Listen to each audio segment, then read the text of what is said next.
Bom, então, estamos iniciando, né, mais uma sessão, né, mais um momento, né, da mostra de práticas organizada pelo DASPB, né. Eu sou Vinícius da Riba, sou professor do Instituto de Psicologia e também, né, faço parte do DASP como coordenador técnico, né, e vou apresentar então aqui, né, as pessoas que vão estar hoje falando, né, algumas, né, quase todas, né, assim, colegas minhas já, né, colegas queridas no Instituto de Psicologia, né, e também alguém que está representando aqui a educação, né. Então, vou inicialmente apresentar, né, as pessoas, os seus, né, assim, seus currículos, né, e em seguida eu vou passando a palavra, né, a uma após a outra, né, cada uma terá até 15 minutos para fazer a apresentação, né, e eu tenho certeza que vai ser bastante interessante poder, a gente poder estar aqui trocando, poder aqui ter essa articulação que muitas vezes o tempo da universidade não nos possibilita, né, escutarmos uns aos outros naquilo que a gente realiza, né. Então, bom, inicialmente apresentar a professora Adriana Benevides Soares, professora titular do Programa de Pós-Graduação em Psicologia, mestrado e doutorado da Universidade Salgado de Oliveira e professora titular do Programa de Pós-Graduação em Psicologia, mestrado e doutorado da Universidade do Estado do Rio de Janeiro, UERJ, bolsista de produtividade do CNPq e cientista do nosso estado pela FAPERJ. A professora Edna Ponciano, professora adjunta do Instituto de Psicologia da UERJ e coordenadora do DERA, a professora Eleonora Torres Prestrelo, doutora em psicologia, gestalt terapeuta, professora do IPUERJ, desenvolve há 10 anos projetos e pesquisas voltadas para práticas de cuidado, inclusive no acolhimento ao sofrimento discente da UERJ.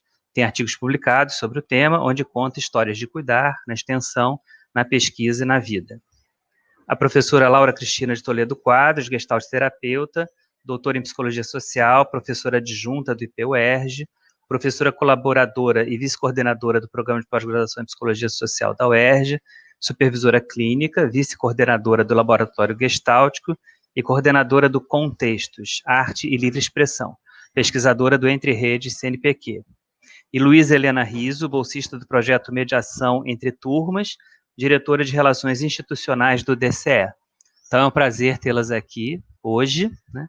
E eu vou, então, um pouco seguindo essa ordem, né, e passando a palavra para vocês, tá? Então, bom trabalho a vocês e a todos nós. Então, Adriana, né, posso chamar assim, né, já que claro, minha colega do IP? Por favor. Bom, boa tarde, então, a todos. Queria, antes de mais nada, agradecer o convite para estar aqui hoje, compartilhando um pouquinho do que a gente faz, como o Vinícius mesmo disse.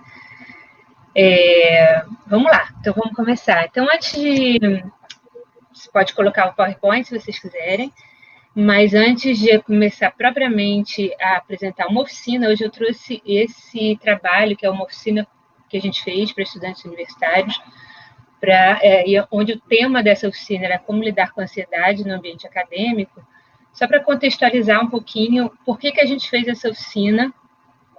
Ela está inserida dentro de um projeto de extensão, que é o Núcleo de Adaptação, de Acolhimento e de Adaptação do Estudante Universitário, começou especialmente com o estudante de psicologia, e a gente hoje abriu para todos os estudantes da UERJ. A gente já tem recebido, inclusive nessa oficina, estudantes que não são só da psicologia, esse projeto de extensão se vincula a um projeto de pesquisa que é de adaptação do estudante universitário à universidade, né? A transição que ele faz entre o ensino médio, mas hoje o estudante universitário não é só aquele que transita do ensino médio para a universidade, né? A gente tem uma pluralidade de situações diferentes do nosso novo, entre aspas, estudante universitário, com demandas diferentes, com características diferentes, com perfis muito variados, que não é só aquele estudante que transita, então, direto, né, do ensino médio para a universidade. Então, a gente vai falar um pouquinho dessa oficina, que a gente terminou há pouquíssimo tempo, acho que não tem um mês, mais ou menos, que a gente terminou, e é esse o trabalho que eu trouxe para apresentar aqui hoje. Então, chama oficina para estudantes universitários, como lidar com a ansiedade no ambiente acadêmico. Foi desenvolvido, então a gente fez um percurso de 5 encontros com os alunos. A gente teve 8 alunos, na realidade mais um pouquinho, mas nem todos aceitaram divulgar os seus resultados, então quiseram participar, mas não quiseram que isso fosse se transformasse em pesquisa ou em divulgação daquilo, então a gente omitiu a fala dessas pessoas, né? Pode passar. Então, a gente trabalhou com um grupo de alunos lá do nosso laboratório, que é Laboratório de Relações Interpessoais e Contextos Educativos, onde a gente inclui, então, projetos de pesquisa e extensão.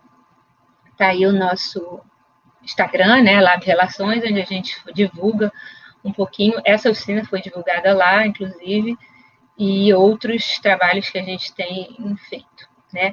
Então, vamos lá, vamos passar para a próxima slide.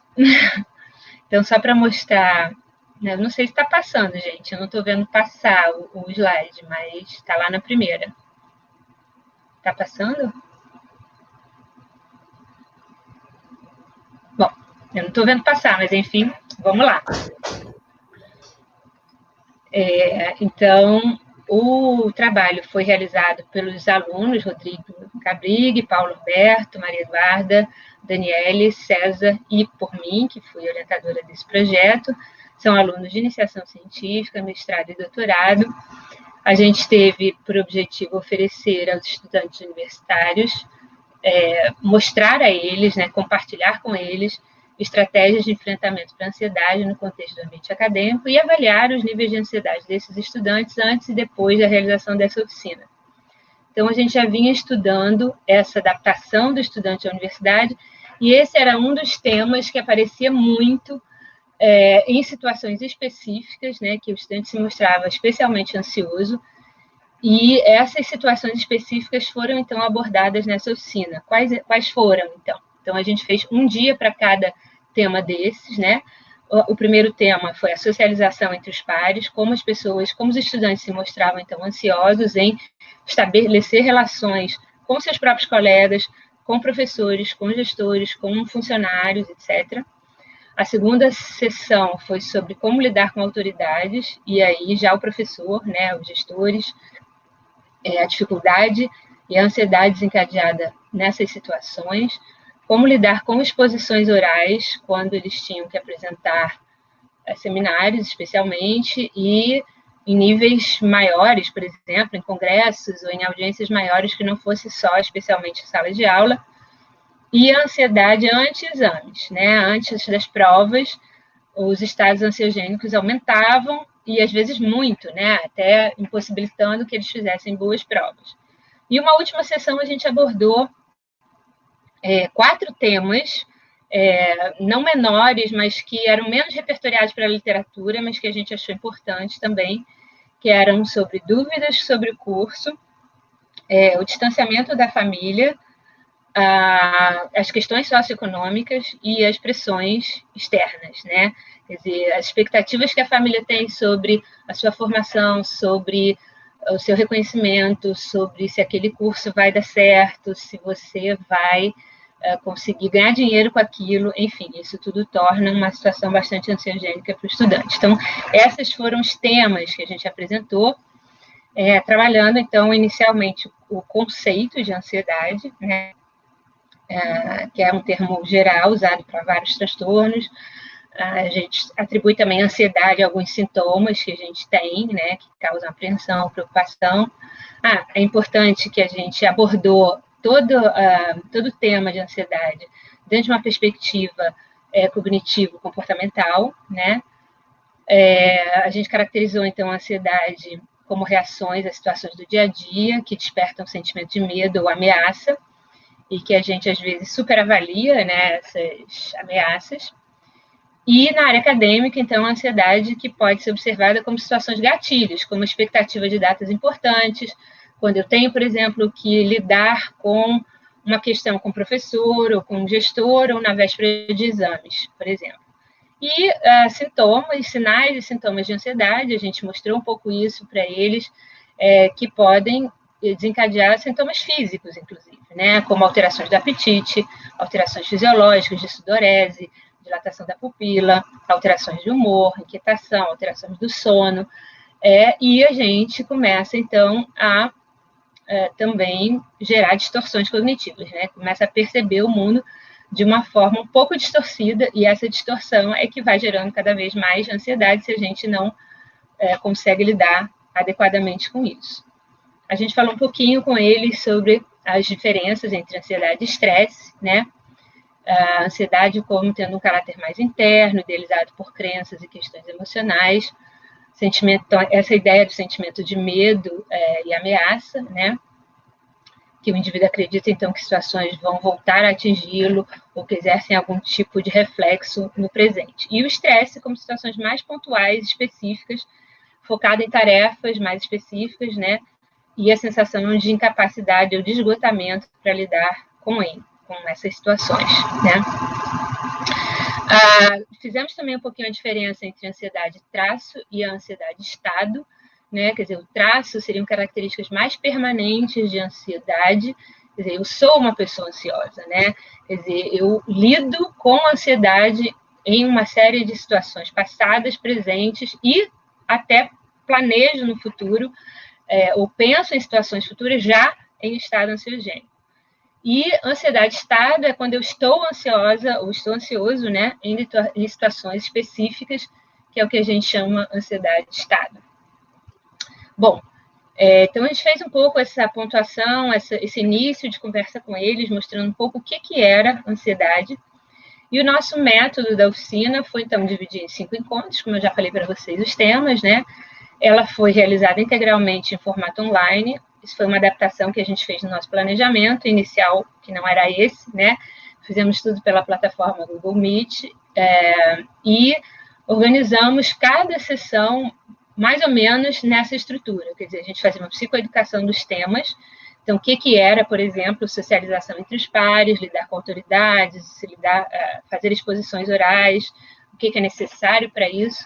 E depois a gente fazia sempre atividades de roda de conversa, do tipo como eles lidavam com essas situações, quanto eles se sentiam mais ou menos ansiosos naquelas situações. Então, a gente conversava um pouco com eles sobre isso. E depois fazia atividades práticas, vivenciais, para que eles experimentassem ou compartilhassem com a gente situações já vividas ou tentassem se colocar em situações que a gente se propunha, tentando lidar com algumas estratégias que a gente tentava mostrar de maior controle da ansiedade e de compartilhamento daquele sentimento que muitas vezes você se sente sozinho, se sentindo ansioso, e a gente vai ver que esse compartilhamento, de ver que outras pessoas também se sentem ansiosas, já diminui a ansiedade daquelas pessoas, né? E a gente, ao final de todos os encontros, a gente pedia feedback para eles, né? Para os alunos que estavam lá presentes com a gente. Então, participaram mais de 8, como eu disse, né? Mais 8 permitiram que a gente mostrasse os resultados. Então, 5 eram do curso de psicologia e 3 do curso de enfermagem. Todos estavam entre o 3º e o 8º período. Isso foi uma restrição que a gente colocou para aceitar os inscritos na oficina. Por quê? Porque o 1º e 2º período são períodos muito críticos, né? A literatura já mostra que são períodos de adaptação, de intensa adaptação, vamos dizer assim, em que os níveis de ansiedade podem estar realmente mais alterados do que... E, assim, o estudante certamente viveu menos a universidade, conhece menos a universidade do que aquele que está entre o 3º e o 8º período. Também a gente buscou, no caso da psicologia, por exemplo, não ter alunos que estivessem já no finalzinho, né? Buscou ter alunos que estivessem pelo meio do curso. E a gente aplicou a escala de ansiedade de Zoom, que foi adaptada por uma das nossas colegas aqui, presente, a Edna, antes e depois dos encontros da oficina, como forma de verificação dos níveis de ansiedade. Era uma medida que a gente tinha sobre um pouco os efeitos que a gente estava encontrando na nossa oficina, né? Todos eles assinaram um termo de consentimento livre e esclarecido sobre o nosso projeto. E aqui a gente tem um pouquinho de cada uma das sessões, né? Então, socialização entre os pares, como eu falei, a gente tinha sempre 3 momentos em cada sessão. Então, uma psicoeducação com conceito geral de ansiedade, esse conceito que eu apresentei anteriormente apareceu aí na primeira sessão, né? O que é a socialização entre os pares no ambiente acadêmico e por que ela se constitui como uma situação ansiogênica. A roda de conversa, você costuma se sentir sempre desencadeada por uma pergunta, né? Você costuma se sentir ansioso por ter que se reportar a um colega, você já passou por alguma situação em que teve que ser assertivo por ter seus direitos desrespeitados, por exemplo. Então, a gente usou bastante o conceito de assertividade em várias sessões, sempre buscando deixar claro o quanto a gente tem direitos e deveres e o quanto a gente compreende mal nossos direitos e deveres e quando isso é internalizado, que a gente tem o direito de fazer perguntas, por exemplo, ou de se aproximar das pessoas, ou de abordar as pessoas, a gente também se sente no dever de receber, ou compartilhar, ou ouvir, né? E o conceito de assertividade foi bastante trabalhado nas sessões, isso ajudou bastante a lidar com a ansiedade, tá? A terceira parte foi uma brincadeira do cara a cara, com o objetivo de mostrar que a socialização muitas vezes ajuda no sentido de que o outro pode ter informações que te ajudam a resolver os seus problemas, a compartilhar coisas. Então, a gente sempre partia de uma atividade assim lúdica para chegar a uma conclusão ou um preceito, um argumento que ajudasse nesse tema que era, no caso da sessão, socialização com os pares. A segunda sessão, então, era lidar com autoridades.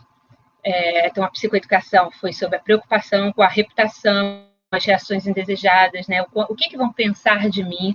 Então, a ansiedade também está muito ligada a isso, né? O que as pessoas vão pensar de mim? Fala um pouco sobre distorções cognitivas comuns, sobre essa ideia, né? Do como é que vão me julgar se eu fizer isso, se eu fizer aquilo, se eu abordar assim ou assado. Como ser mais efetivo em atingir os seus objetivos. Então, mais uma vez, a gente falou bastante de assertividade e da forma como a gente pode ser assertivo. Se der tempo, eu vou falar um pouquinho mais disso no final. Rodas de conversa, então, que te assusta ao lidar com autoridades. Quais são suas dificuldades? Então, mais uma vez, perguntas que desencadeavam conversas ou situações que eles tinham vivido nesse tema. E a gente fez a gente fez várias atividades, mas uma delas, especialmente, foi uma prática de descatastrofização, que não achar que aquela situação vai terminar da pior maneira possível, né? Desencadeando altos níveis de ansiedade. Então, a gente fez uma simulação dessa técnica com a efetividade nos objetivos e foi bastante produtivo, né, lidar com a autoridade. A terceira sessão, então, foi a exposição oral, então, mostrando a exposição de mecanismos de ansiedade e exemplos de situações ansiogênicas em que é necessário falar em público em um ambiente acadêmico. Então, a exposição oral pode ser desde me colocar frente aos meus próprios colegas, por exemplo, tentando organizar alguma coisa ou tentando organizar uma demanda ao professor, por exemplo. Então, nesse caso, eu já estou me expondo. Ou uma situação de conhecimento, que é o caso de um seminário, por exemplo. Então, situações em que você é mais ou menos exposto frente a outras pessoas, né? As rodas de conversa, como reagir quando é necessário falar em público numa sala de aula, e a atividade prática, quer dizer, exposição de estratégias para lidar com a ansiedade antes ou durante as apresentações.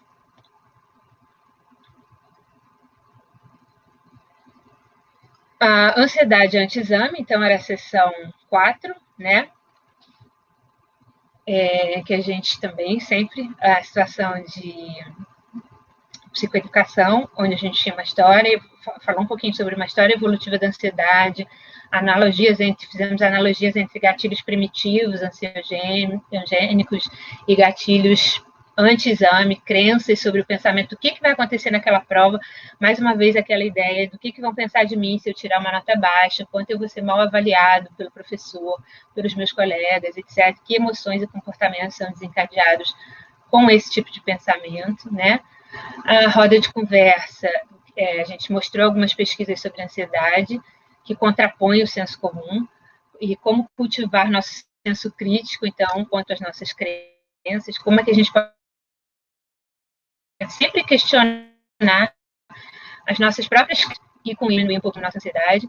E fizemos uma atividade prática de mindfulness, né, que é uma estratégia de focar naquilo que a gente está fazendo, especialmente, e tentar se isolar naquele pensamento da prova, por exemplo, e não ficar tentando se avaliar o tempo todo com outras pessoas, né, ou como o outro vai me avaliar, etc. É um estado, então, onde treinamos qualidade de atenção no momento presente e sentimos um pouco de autocompaixão com nós mesmos, né? Quer dizer, não somos tão exigentes com a gente, com essas experiências que são desafiadoras. Na última sessão, então, a gente abordou alguns temas, 4 temas, né? Motivos para o abandono, as dúvidas sobre o curso, então, motivos para o abandono do curso, estratégias para esclarecer o raciocínio em favor de uma melhor tomada de decisão. Então, isso é uma situação bem difícil, né? Quando você não está satisfeito com o seu curso e ainda assim tem que estar nele, né? O que fazer? A distância da família, que é uma situação de suporte social que as pessoas às vezes não têm, né? Tão longe, e o contato com eles não é tão frequente. As questões socioeconômicas que têm que ser vividas, né? De ter pouco dinheiro para lidar com as coisas, com materiais, etc. E as pressões externas que são, sobretudo, de expectativas que os outros têm sobre o seu próprio desempenho. Bom, rapidamente, para a gente terminar, como resultado, a gente tem umas falas dos próprios alunos, né, avaliando o quanto foi bom para eles compartilhar situações comuns, identificar que outras pessoas também sentem o que eles estão sentindo, e algumas falas de avaliação da oficina. E aqui um gráficozinho rápido da escala mostrando a barrinha amarela é o antes da oficina e a barrinha laranja é o depois da oficina. Então, que houveram scores menores, né, no depois da oficina, à exceção do participante 8. E aqui é a mesma avaliação, só que em forma de gráfico de linha, né, que mostra a mesma coisa, só para o participante 8, que muda, e algumas considerações finais que os participantes mostraram. Então, muita identificação com aquilo que a gente estava apresentando, uma adesão ao relato das práticas e técnicas que a gente apresentou, e acharam que isso ajudou no melhor controle, superação e identificação do desencadeamento da ansiedade. É isso, gente. Não sei se o meu tempo já esgotou, mas era isso que eu tinha para apresentar. Obrigada. Muito obrigado, Adriana. Pedir desculpas também, que a gente teve um problema técnico, né, assim, com a projeção dos slides.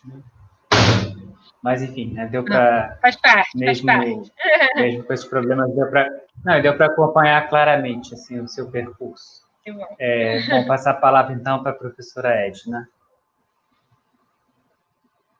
Uma satisfação estar aqui com vocês para conhecer um pouco melhor o trabalho de cada uma, né? E assim a gente até poder visualizar em termos de trocas no futuro, né? Então, hoje o que eu vou apresentar é o projeto DERA de uma forma ampla, né? As propostas que a gente tem e vem desenvolvendo na pandemia também, né? Então, DERA significa desafios emocionais e relacionais na adolescência e na adultez emergente, né?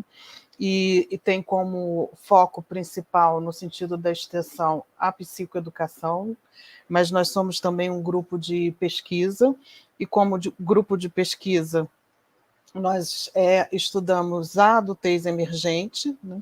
A adultez emergente de universitários especificamente, né? E para entender a adultez emergente, a gente tem o foco na questão da regulação emocional, na experiência emocional durante esse período que corresponde aos 18 aos 29 anos. Então, a gente tem feito essas atividades de pesquisa e de extensão desde o ano de 2016. A equipe é formada por alunos da graduação, bolsistas e voluntários, né, ICES, DPEST, CETREINA, CNPq e FAPERJ, os ICES, né, e nós temos atividades que eu vou apresentar aqui também, que são desenvolvidas com os alunos da pós-graduação, né. Então, são várias tarefas que a gente tem em comum, no sentido de que, mesmo sendo diversos níveis, né, graduação, mestrado, doutorado, todos participam das tarefas do DERA, né? Então, o primeiro conceito importante que a gente trabalha, que é a ideia da adultez emergente, surge a partir das minhas pesquisas em relação a esse período, principalmente focando na questão do relacionamento pais e filhos, e eu identifiquei que há uma dificuldade, né, das famílias e dos jovens passarem por esse período em função de não ser mais um período que se reconheça no sentido de uma trajetória tradicional, que é da entrada na vida adulta, que significa você casar, não morar mais com seus pais e ter os seus próprios filhos, que são os marcadores sociais, né? Na ausência desses marcadores sociais, o que ocorre é que você tem uma insegurança em relação ao futuro, ao mesmo tempo que essa insegurança ela é acompanhada de muitas expectativas e possibilidades de experimentação. Quanto maior for a sua condição, né, de recursos na família, mais chances você tem de experimentação. Mas à medida que cada vez mais jovens investem, né, no percurso universitário, você tem a maior chance de ter diversas classes sociais tendo essa possibilidade de, ao investir na formação, adiar o casamento, a paternidade, a maternidade, e ter uma experiência de vida diferente em termos de parâmetros em relação à geração anterior, né? Então, toda essa novidade de uma fase recente vem acompanhada de muitas expectativas positivas de experimentações, mas, ao mesmo tempo, de uma certa insegurança que pode trazer um sofrimento psíquico, né? Então, isso que foi que eu identifiquei a partir das pesquisas que realizei com jovens e suas famílias, né? Então, esse foco do DERA vem a partir daí, da análise dos dados dessas pesquisas e de uma preocupação com esse período também como um período sensível, né, ao estresse, e por isso com um grande número de transtornos psiquiátricos, né? Então, a chance de que você desencadeie algum tipo de sofrimento psíquico que possa ter um diagnóstico e a necessidade de um tratamento aumenta a partir do ensino médio, da preocupação com a entrada na universidade, e à medida que não tem um percurso linear também, e as dificuldades que surjam em função desse projeto, né, de se formar numa universidade, tudo isso contribui para um sofrimento psíquico, e o DERA tem esse foco, essa direção para estar olhando para esse sofrimento e, com isso, trazer algumas atividades que são de promoção de saúde, né? E essas atividades são centradas também num aspecto específico que é da experiência emocional e da regulação emocional. Então, reconhecendo contextos que são importantes para esses jovens, o contexto universitário, o contexto dos pares, das relações amorosas e o contexto da família também, a gente vai tentar pensar junto com eles, nessas várias atividades, como eles estão vivendo essa experiência em termos de emoções e como eles regulam né? Então, a gente quer conhecer, em termos de pesquisa, como está ocorrendo a construção identitária nesse período de adultez emergente, né? E, ao mesmo tempo, quais são as experiências emocionais em termos de um processo de regulação emocional que pode estar ocorrendo com dificuldade, por isso gerar sofrimento psíquico, né? Então, a gente indica quais são as estratégias, quais são as emoções, o que as emoções significam, e a gente também vai trabalhando a partir de vários temas, né? Como que a regulação emocional pode ocorrer no sentido de um desenvolvimento do self que seja facilitado, né? E aí a gente pensa que o desenvolvimento do self, como já falei, ele é num contexto. Então, a gente tem essa preocupação de estar sempre falando do desenvolvimento desse jovem a partir dos contextos significativos onde ele frequenta, né? E a família, como já falei, não deixa de ser um contexto importante, um contexto de conversa, de interação cotidiana que a gente trabalha também nas atividades.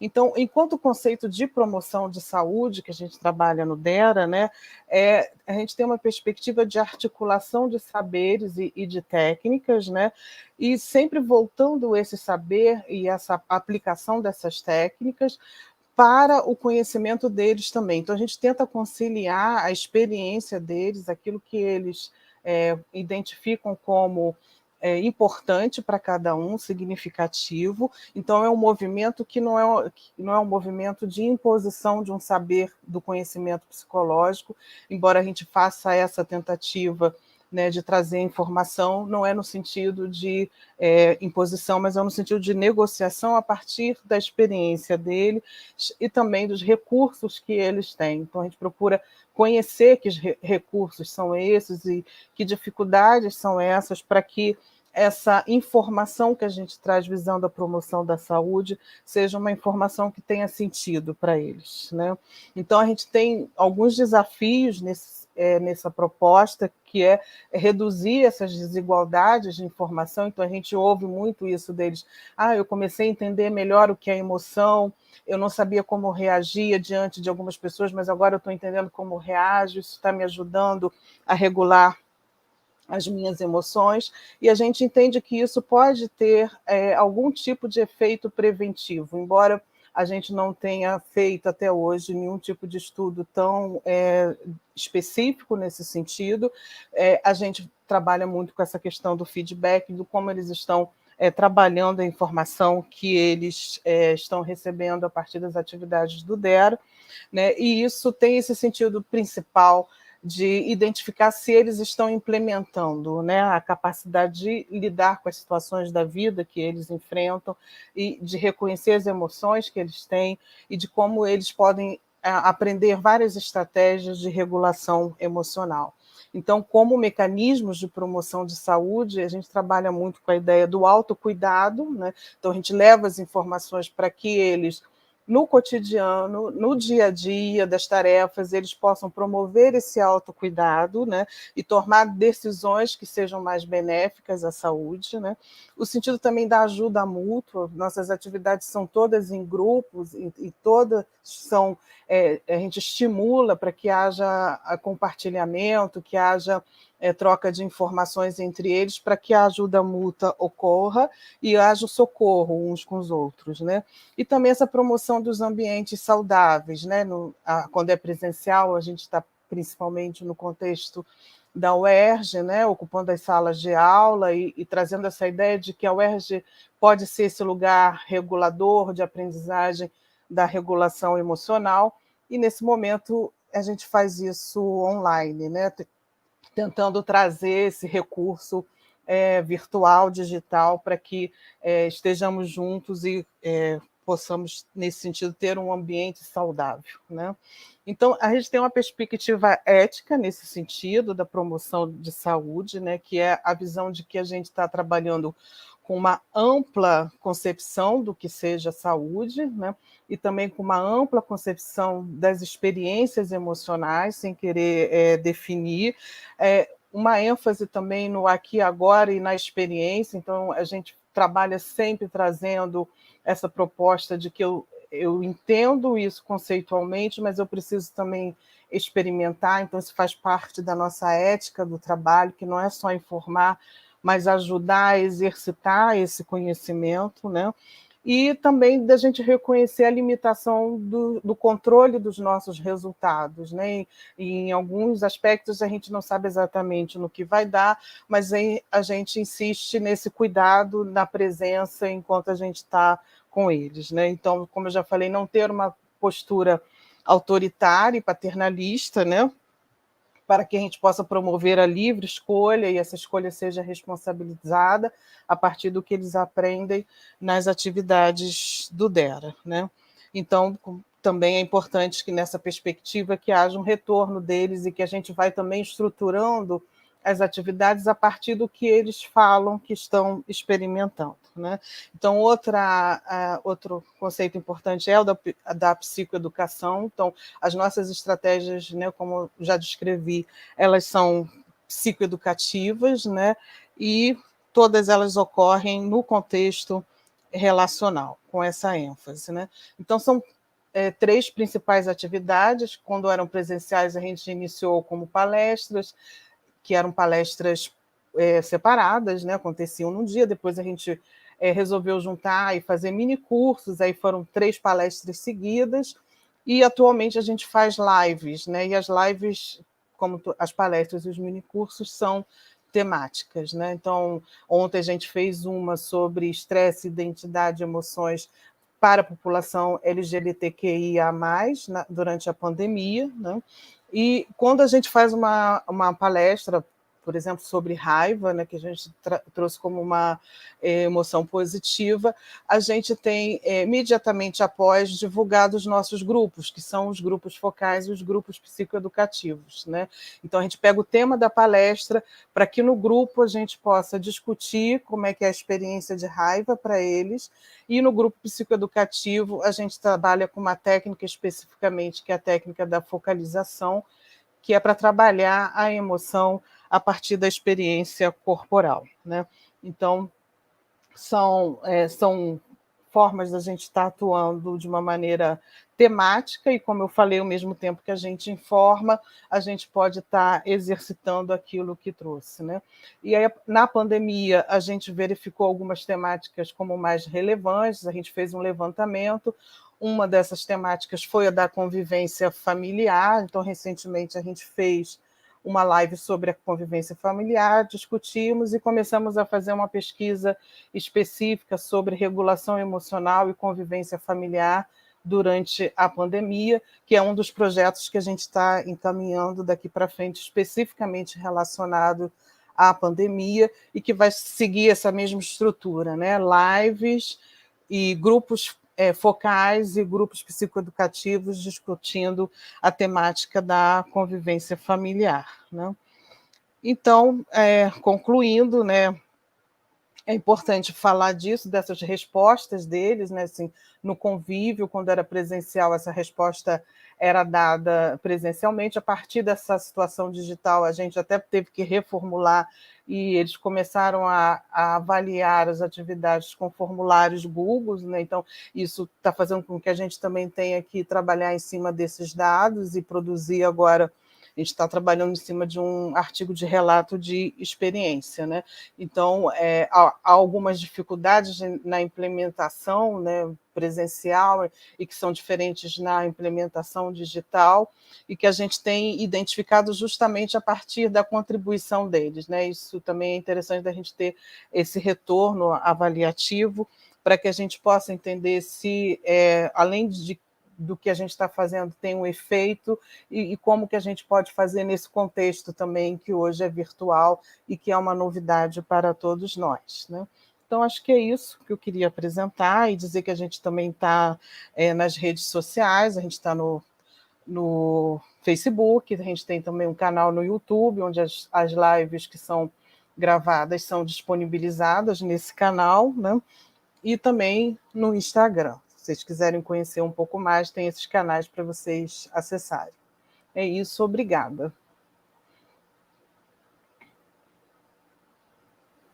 Muito obrigado, Edna. Segundo informa, né, a equipe do DASPB. O problema é com a plataforma, então, né, novamente, desculpa não ter podido dividir a tela, e agradecemos também desde já a professora Eleonora e a professora Laura, que dispensaram, né, os slides, visto a dificuldade que a gente está. Então, passo a palavra agora para a professora Eleonora.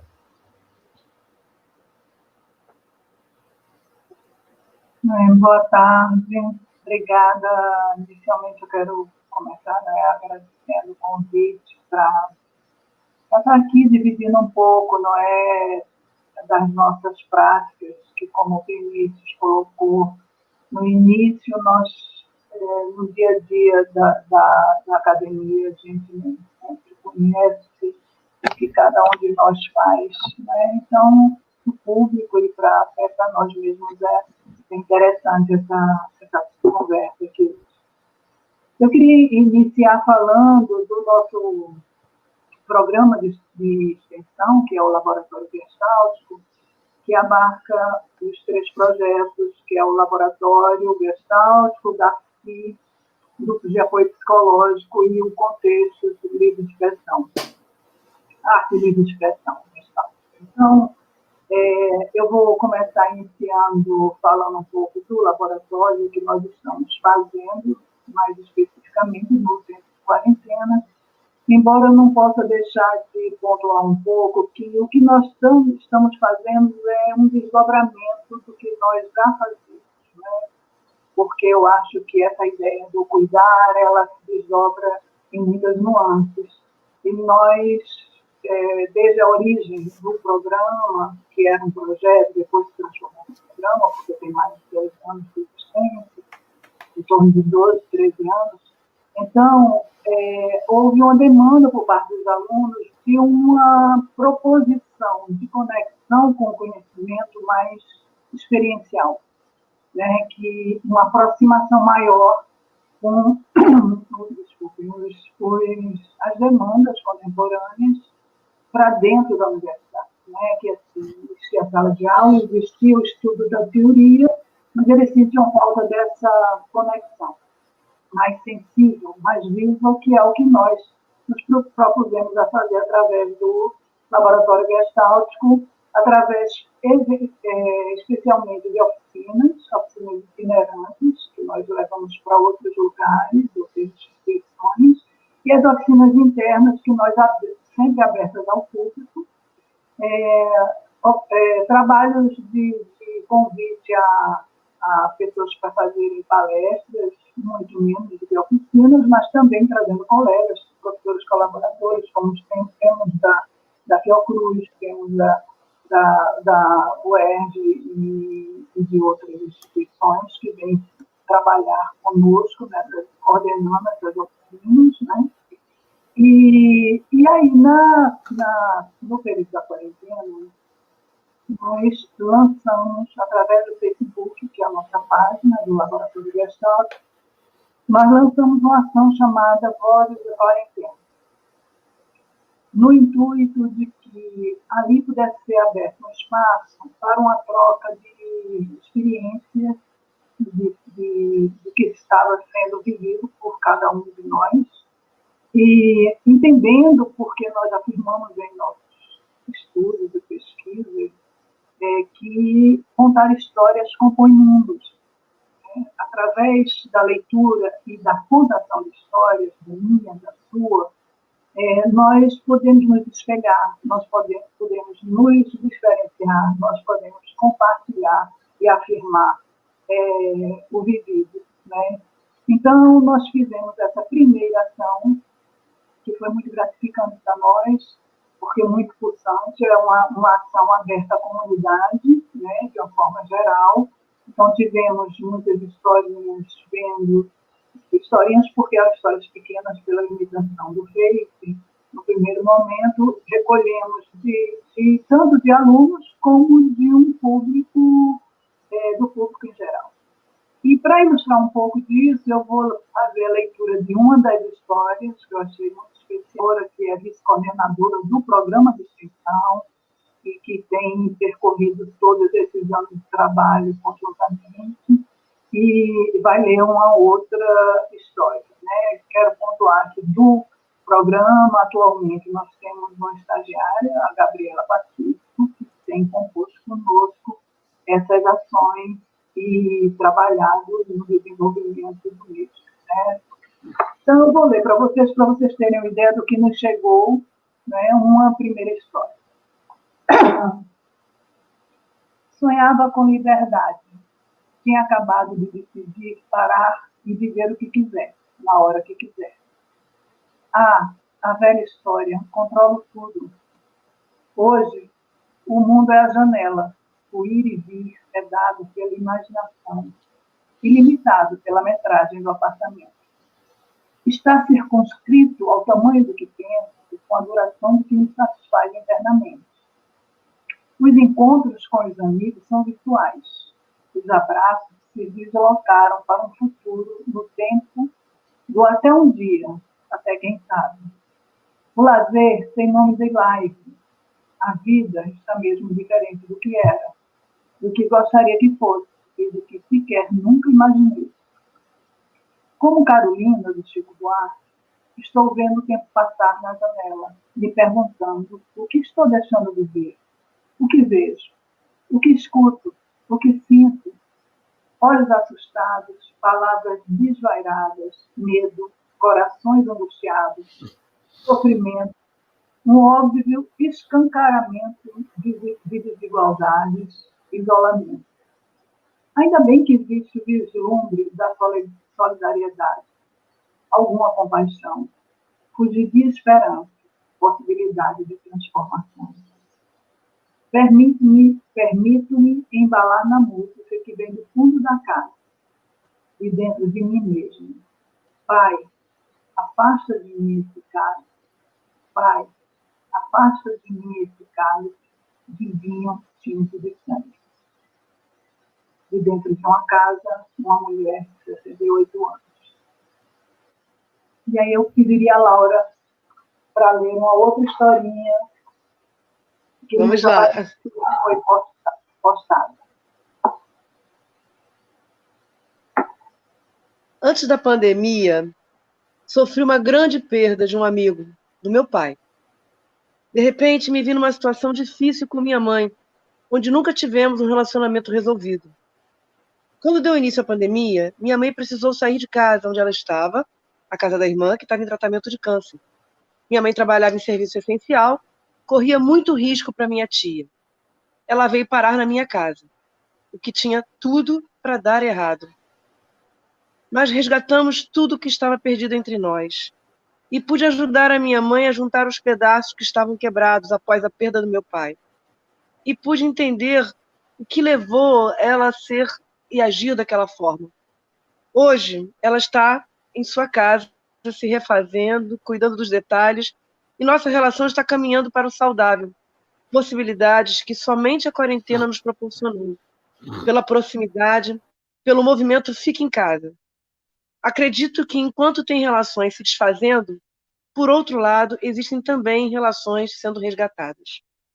É uma jovem, né, de 32 anos. Então, nós trouxemos aqui, a título de ilustração, né, essas duas historinhas, para quem se interessar, e é uma delícia, embora em alguns momentos muito tocante, a leitura das outras histórias que estão no Face, não é, postadas. E essa semana nós lançamos uma outra ação, né, no laboratório, pelo Laboratório Gestalt, que se chama Descobertas na Quarentena. Então, nós convidamos quem quiser compartilhar conosco descobertas que fizeram sobre si mesmo nesse período da quarentena, nos enviar, tem lá no Face as vias de comunicação. Nós temos o Instagram também, que inauguramos recentemente, e também pode ser enviado pelo Face. Então, nós convidamos quem estiver interessado de compartilhar, entendendo que uma rede de suporte ela se constrói também nesse partilhamento de experiências, de sentimentos, e essa é uma função importante, não é, das nossas narrativas. Então, para ir terminando, que eu já entendi que o tempo já tá curto, eu vou trazer um projeto que é bem mais conhecido, é o GAPSI, que é o Grupo de Apoio Psicológico, que é um projeto de extensão que nós desenvolvemos há mais de 7 anos, no acolhimento ao sofrimento universitário. Né? Inicialmente, nós nos dedicamos mais ao acolhimento ao estudante discente da psicologia, e está ampliado essa possibilidade de acolhimento nas rodas de cuidado que nós fazemos desde a semana dos calouros, que nós regularmente já fazemos parte desse roteiro da semana dos calouros como uma roda de acolhimento, né? Aqueles que estão entrando. Desenvolvemos quinzenalmente, nós estamos num determinado espaço, agora virtual, né? Começamos hoje virtualmente, abrindo espaço para uma roda de acolhimento daquilo que o aluno quiser trazer. Nós temos tido a frequência de alunos de graduação e de pós-graduação, não tem obrigatoriedade, não tem sistematização em termos de que, em indo um dia, tem que ir todos os outros. Nós divulgamos horário, dia, local onde nós estamos disponíveis para acolher aquilo que vem, ou seja, aquilo que se torna figura e que ele quer trazer para o grupo para compartilhar. Nós temos tido uma experiência riquíssima, que tem se desdobrado em artigos, inclusive teses e trabalhos de final de curso, no acolhimento de uma reverberação muito importante, né, desse momento como um momento de tecer uma rede de cuidado que dá respaldo, né, um suporte, né, individual e um suporte coletivo. Né. Então, nós temos também um Facebook, o ERG, nós temos 3 alunas com a equipe, né, a Raíssa Costa, a Daniela Reis e a Luísa Melo, e nós temos trabalhado seguidamente durante a quarentena. Nós fizemos muitas rodas de cuidado convidadas por outras unidades, como a engenharia, o direito, pessoas que já tinham participado, alunos que nos convidaram através do ramo estudantil, do CA, né, e temos desenvolvido durante a quarentena essas rodas nas outras unidades, e atualmente voltamos à nossa frequência quinzenal e agora virtual, né, de forma virtual. Então é isso, nesse momento, depois se a gente tiver espaço, a gente puder trocar mais, por enquanto é isso, diante do limite do tempo. Né? Obrigada. Obrigado, Eleonora. Vou passar a palavra, então, agora para a professora Laura. Boa noite a todos. Eu queria também começar agradecendo tanto o convite, né, e como essa iniciativa tão importante da gente poder conhecer os diversos projetos, né, acho que ao longo de todo esse mês, né, a PR4 vem fazendo essas lives, e eu acho que é uma oportunidade tanto para a comunidade interna, né, quanto para a comunidade externa, conhecer o que nós estamos fazendo em um período tão delicado como esse que estamos vivendo.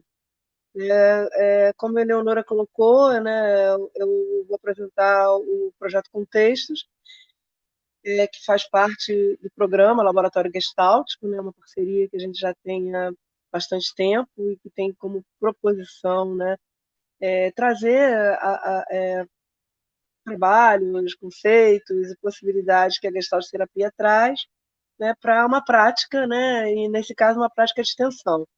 Vou apresentar também um pouco do projeto de pesquisa que eu tenho sobre versões do sofrimento psíquico construído por jovens na contemporaneidade, né?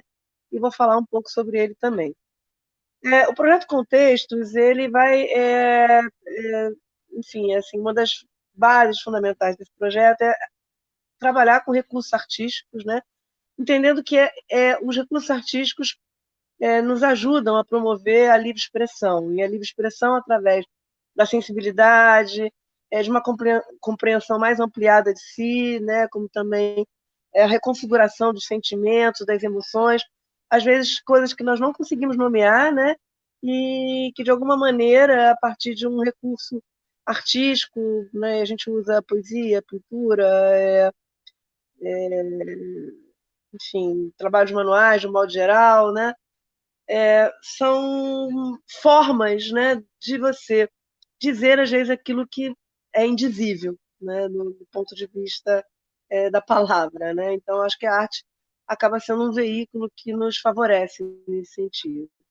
Tá? E o projeto ele começou, né, muito voltado para a população excluída, né, a população de rua. Trabalhamos na rua durante todo o primeiro ano do projeto, depois nas Casas Vivas, né, que era um abrigo para crianças e adolescentes da ONG Viva Rio, né, que é um projeto muito bacana, que infelizmente encerrou, né, e também com crianças abrigadas, né.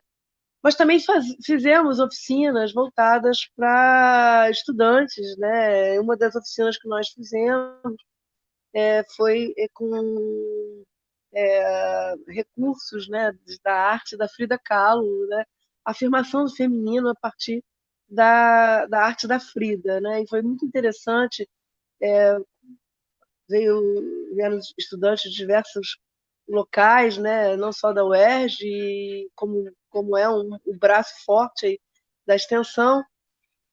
E com a pandemia, né, assim, nosso primeiro movimento foi desenvolver uma cartilha de atividades artísticas, né, um caderno de atividades, na verdade, né, que também está disponível na nossa página, e com recursos que você poderia ter em casa, né, enfim, voltados para crianças e adultos, né, com o movimento lúdico. Essa foi a primeira ação que nós fizemos. E estamos agora com uma segunda ação que está sendo bem surpreendente também para nós, né, que trabalhar, né, um pouco do que a gente está chamando, né, de talentos do IP, né? Ou seja, as diversas manifestações artísticas que nós recolhemos entre os nossos discentes, né? Então, tem desde da perna de pau, né, que é uma arte, passando pela dança, pelas musicistas que temos também dentro do Instituto, né, e bordadeiras, fotógrafas, a maioria, né, são as mulheres, né, mas também tem músicos. Enfim, cada discente, né, a gente tem feito postagens semanais. Vocês podem nos acompanhar pelo Facebook também, pelo Instagram, né, em que não só nós postamos essa arte em ação, essa arte acontecendo, a performance desse artista, né, no caso, um discente nosso, como também um texto em que ele coloca, né, ele organiza, né, sintetiza para ele o que aquela arte que ele escolhe como forma de expressão, como forma de afirmação da vida, o que aquela arte representa para ele, né? Então, vou citar só dois exemplos, né? De uma aluna nossa que trabalha com dança, em que ela fala, né? A dança, desculpa, a dança é falar com o corpo, é tocar corações, com arte e principalmente autoconhecimento, né? Então, falando da experiência dela, né? A outra aluna também, que trabalha com pintura, né, e faz coisas lindíssimas também, estão postadas no nosso Instagram, ela nos diz: a relação com a arte é de poder construir uma realidade com a qual seja gostoso e leve se relacionar, né?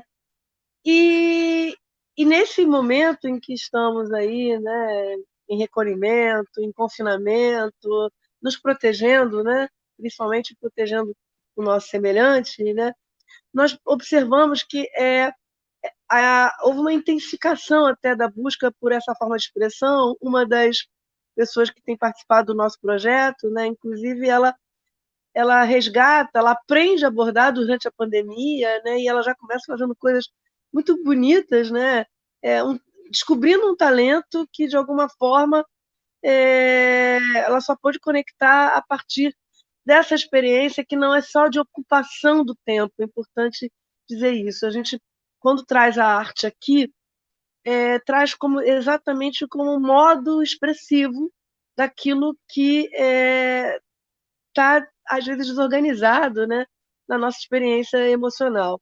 Né? Então, a oportunidade, né, que os recursos artísticos nos trazem é de poder dar espaço, né, para aquilo se manifestar e talvez se configurar de uma forma estética, né, aquilo que está sendo vivido, às vezes, com muita dor, com muito sofrimento. Né? Então, no momento em que ele permite, né, que aquele canal aconteça, né, ele tem a oportunidade de reconfigurar aquela experiência, que é um dos pontos, né, importantes, né, da abordagem gestáltica. Né? A gente trabalha muito com essa ideia de movimento e da possibilidade de você sair da fixidez, né, para uma certa fluidez.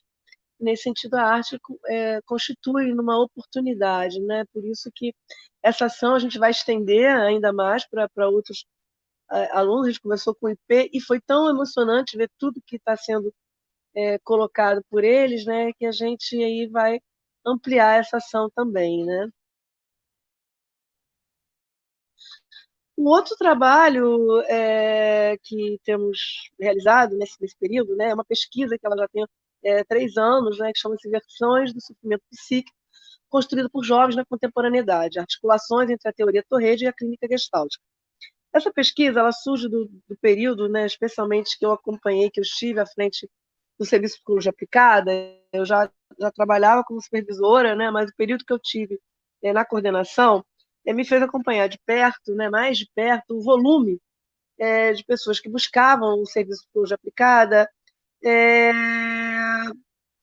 buscando, né, um acompanhamento psicoterápico, né, e a proporção de jovens, né, que chegava a ser na faixa de 70% a 80%, variando aí durante o ano, né, mas especialmente aí no meio do ano se aumentava um pouco mais, né, com autodiagnósticos, digamos assim, né, eu estou com depressão, nas entrevistas de triagem era isso que surgia, né, eu estou com depressão, eu tenho ansiedade, e nós, então, trabalhamos, né, um pouco a partir daquilo que nos intrigou, né, assim, mas o que ele nomeia como depressão, o que ele nomeia aí como ansiedade, né, assim, que outras versões, para além das categorias diagnósticas, né, aconteciam, né, nessa experiência. Então, nós montamos um grupo que inicialmente era um grupo misto, né, de jovens, né, de meninas, né, e com o passar do tempo, né, a gente ainda foi acompanhando essas triagens, vendo um outro fenômeno, né, que nos fez, que é o que eu vim falar aqui agora, né, sobre o grupo de mulheres, tá? O outro fenômeno que é o aumento da busca dessas jovens mulheres, né, e ou com uma situação de relacionamento abusivo, né, ou uma situação de assédio, de extremo sofrimento, que nos fez reconfigurar um pouco esse trabalho, né, e assumir essa condição, né, de grupo de mulheres, né? E é bem interessante porque os grupos são conduzidos também por jovens mulheres, né, que são nós temos uma doutoranda, uma mestranda e 2 estagiárias da graduação, bolsistas da faculta, bolsista do CNPq. E, de fato, esse processo acaba sendo um cuidado, né, que vai se refletindo em todo o grupo, né, e também nessa coordenação aqui, na medida em que muitas coisas que são colocadas ali são expressões da experiência feminina, né, que nos atravessa, que nos afeta, né, na nossa caminhada, na nossa experiência, né, nesse sentido também. Nesses grupos, né, assim, os pontos que são pontos de mais expressão de sofrimento, né, são os relacionamentos afetivos, né, tanto hétero quanto homossexuais, né, A questão do corpo, né, que ainda é uma marca muito forte, a insatisfação, as exigências sobre o corpo, né, esse corpo da mulher, né, que precisa ter um padrão perfeito, né, e o sofrimento de não alcançar esse padrão, né. O medo do fracasso, né, a maior parte são universitárias ou em graduação ou em pós-graduação, então isso vem como uma sombra muito forte, né. As inadequações, né, que será que eu posso ocupar esse lugar? Será que eu posso estar aqui na universidade? Que condições eu terei ao sair daqui? Será que eu vou conseguir ser absorvida? Né? Que são ansiedades, mas que atravessadas por um forte sentimento de inadequação. Né? E durante o trabalho em grupo, né, todas essas partilhas, né, elas vão trançando fios, né, que vão criando ali uma trama de cuidado, né? Uma trama em que essas jovens se apoiam, né?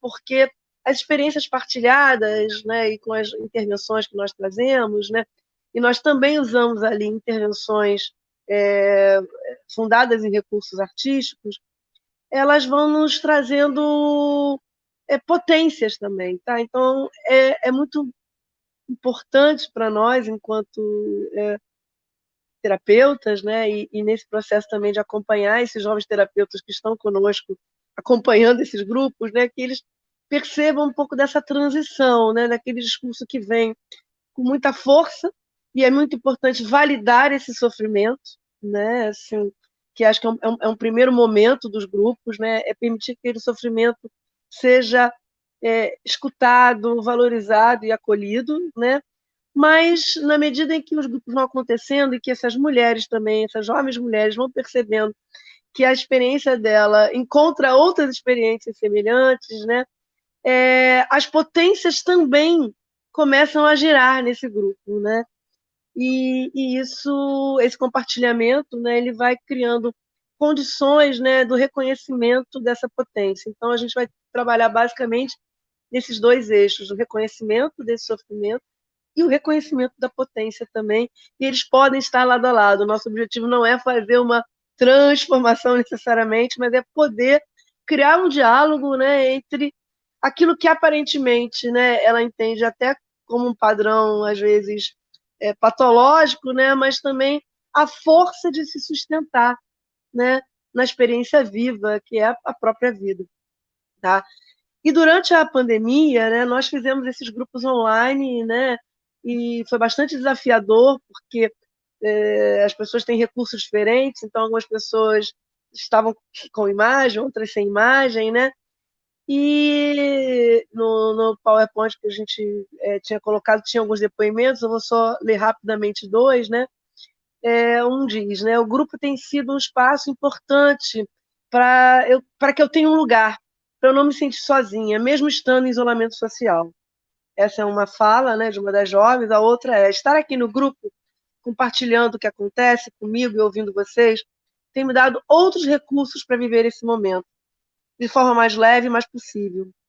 Fez, por exemplo, com que eu me encontrasse com a arte, com a leitura de poesias, a partir de uma das atividades que vivemos juntas aqui, né? Então, partindo, né, dessa ideia, né, de uma potência de vida, né, que não precisa negar, né, o sofrimento, a partilha dos sentimentos, né, vai permitindo também que haja um rearranjo, né, que haja uma outra ressignificação da experiência. Né? Então, nesse sentido, né, o grupo ele forma um elo, uma potência, né, de acolhimento, de cuidado e de sustentação, né, para o enfrentamento de todas essas dificuldades que inicialmente são lidas por essas jovens, né, como patológicas, né? E aí no momento em que há a partilha, elas vão vendo que existe ali um incomum, né? E que isso também é uma produção, né, que elas não fazem sozinha, né? E aí isso vai resgatando também uma perspectiva crítica, né, para que elas não sejam engolidas, né, por aquilo que a gente vive, né, como padrão, como exigência, como imposição. Tá? Então, acho que tem sido experiências muito fortes, né, onde os projetos eles todos dialogam, né, e a ideia, né, é poder trazer um pouco de... a gente costura tudo isso com o conceito da abordagem gestáltica, principalmente, né, a noção de contato, né, que é esse processo de diferenciação e rediferenciação, né, e ampliação da consciência através da awareness, né, assim, onde a gente vai integrar aquilo que está ali no nível intelectual, né, com o reconhecimento da dimensão corporal e a tradução disso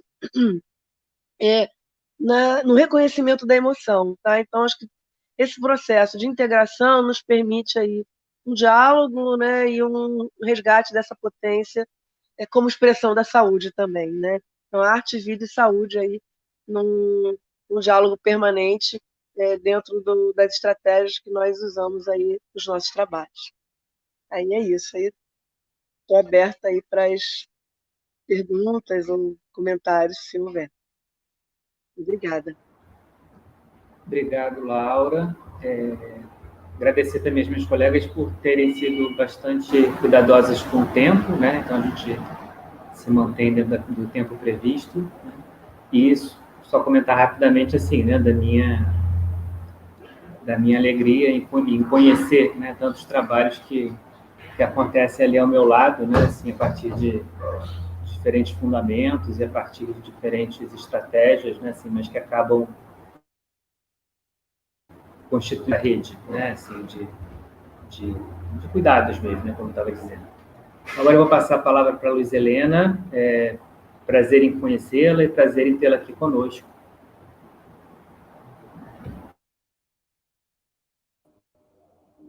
Olá, boa tarde, boa noite já a todas e todos. É um prazer enorme estar aqui ao lado de professores com projetos de pesquisa também tão importantes. E um prazer estar aqui na mostra do DASP, que está sendo tão importante, né, falando sobre saúde, cuidado e bem-estar na pandemia, que é realmente agradecer.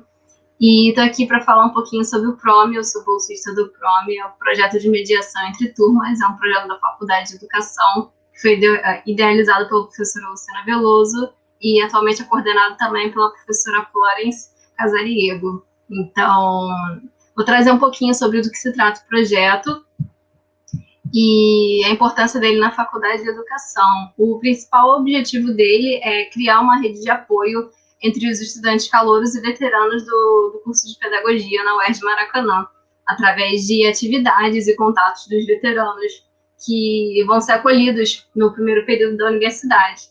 A gente sabe que, para quem entra na universidade, que o curso de Pedagogia ele é um curso que tem muitos alunos que saem direto do ensino médio e vão para a faculdade, e muitos alunos também, um público mais velho, que entra também no curso. Então, a gente sabe que essas pessoas precisam de um acolhimento para entender como funciona a dinâmica universitária no geral.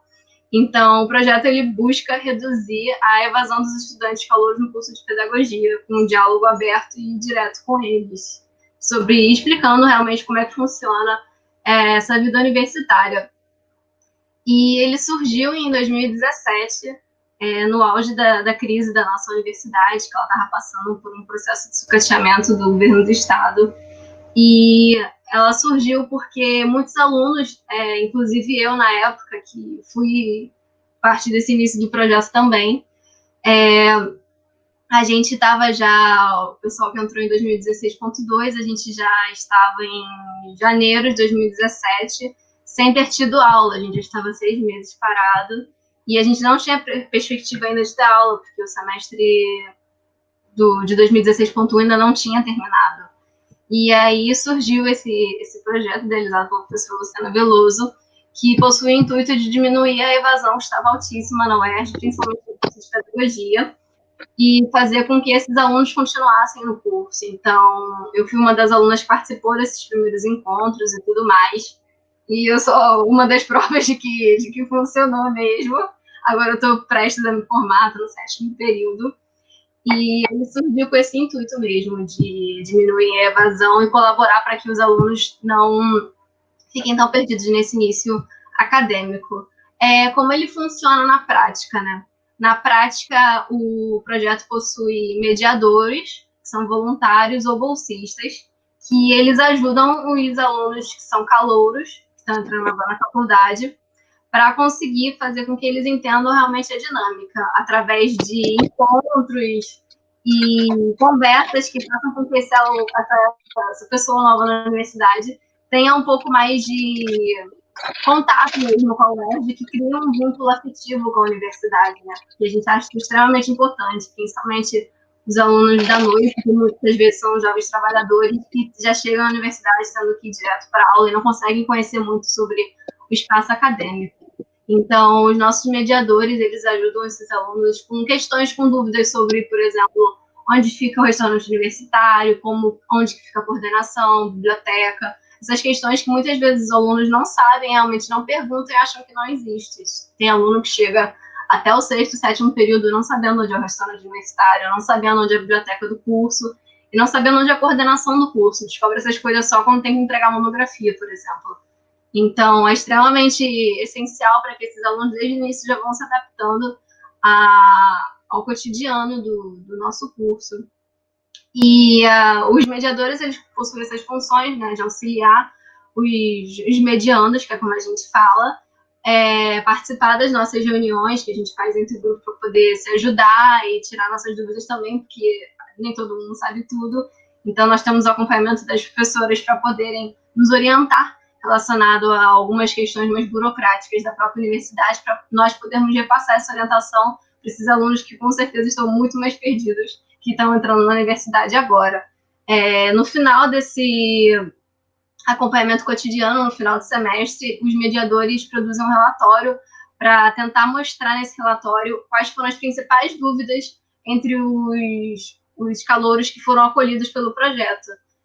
Geralmente são cerca de 10 calouros para cada mediador, são 4 turmas na pedagogia, geralmente 2 de manhã e 2 à noite, e aí a gente busca que cada mediador fique com 10 alunos e que todos os alunos do curso, daquele primeiro período, sejam acolhidos pelo projeto, para que ninguém fique para trás.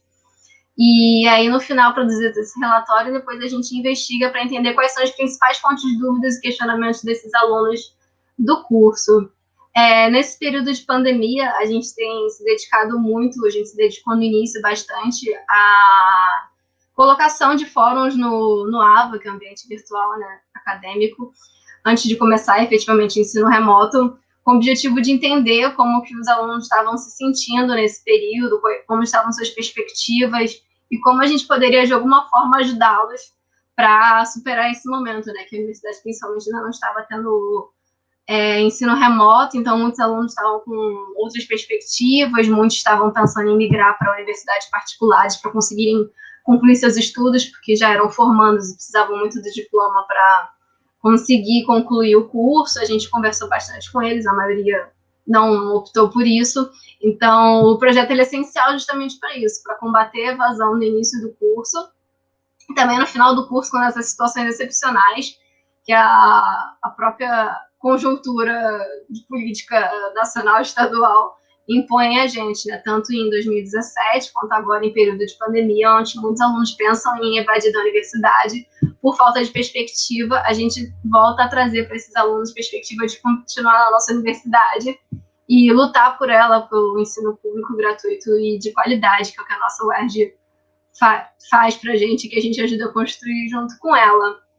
Atualmente nós temos 18 mediadores no grupo, ativos, e eu acho que é basicamente isso um pouco sobre o projeto que eu queria trazer hoje. Queria muito agradecer a oportunidade de estar aqui, trazer um pouquinho sobre a realidade do PROME. Vocês podem seguir a gente nas redes sociais, projeto Entre Turmas, e aí vocês podem ficar à vontade para entrar em contato com a gente e tudo mais. Eu tinha mandado uma imagem, mas acredito que não vai conseguir ser divulgado, mas não tem problema, e agradeço muito pela oportunidade. Podem procurar a gente para entrar em contato.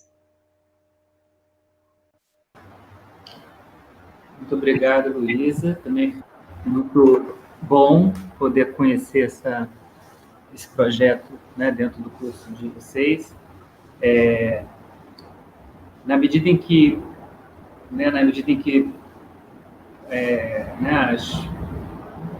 a equipe do DASP, né, me passou que não houve perguntas encaminhadas pelo público, né, que está acompanhando pelo YouTube, né.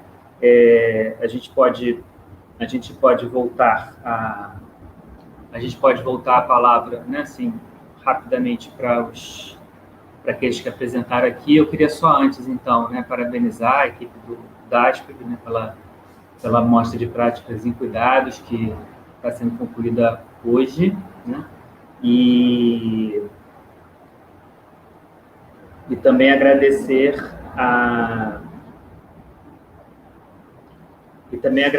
né, assim, a participação das palestrantes, a participação dos ouvintes que acompanharam pelo YouTube, né?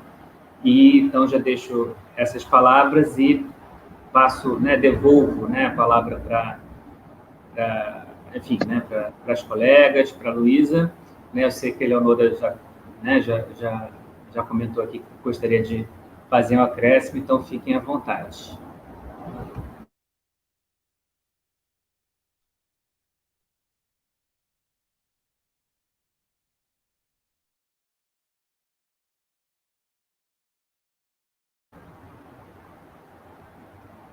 Eleonora, você quer começar?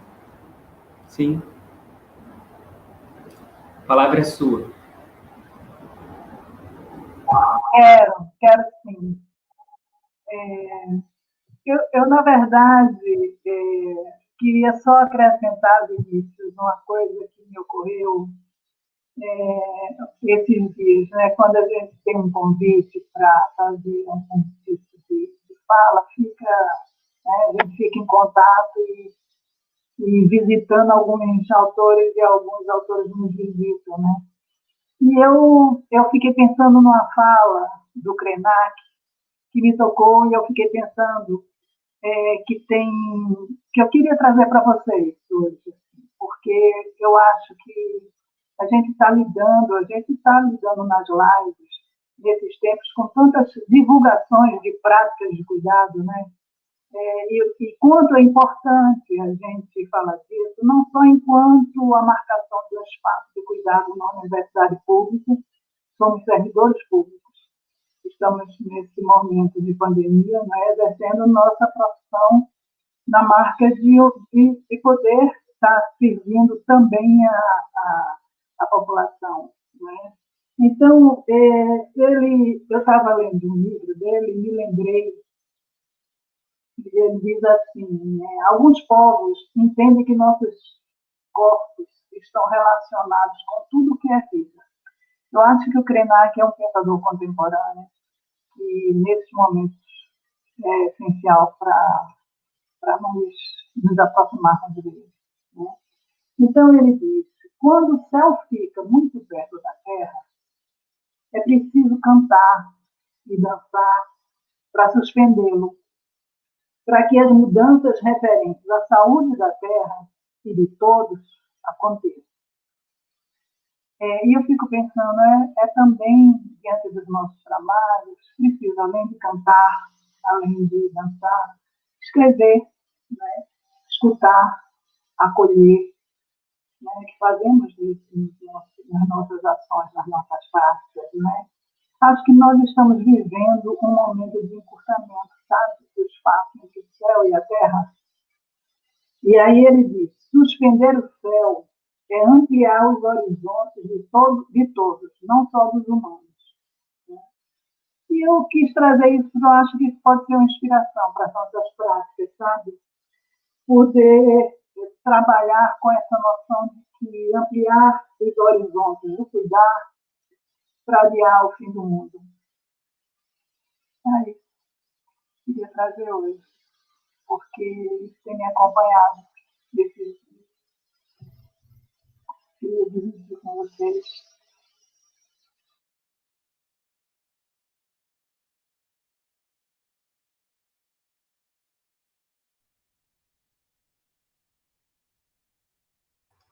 Abre o microfone, Vinícius. Desculpa, eu sempre faço isso. Depois de tanto tempo nisso, ainda continuo. Perguntei se mais alguém gostaria de acrescentar mais alguma coisa, se a gente pode encerrar. Então, né, agradecer mais uma vez a disponibilidade aí da Adriana e o interesse, né, da Adriana, da Edna, da Eleonora, da Laura, da Luísa, né, de todos mais que participaram dessa mostra, né, e sigamos em frente, né, que todos fiquemos bem. Então, boa noite aí para todos, né, até uma próxima. Boa noite, obrigada. Boa noite. Todos fiquem bem. Obrigada, isso aí. Boa noite. Boa noite, obrigada. Tchau, obrigada.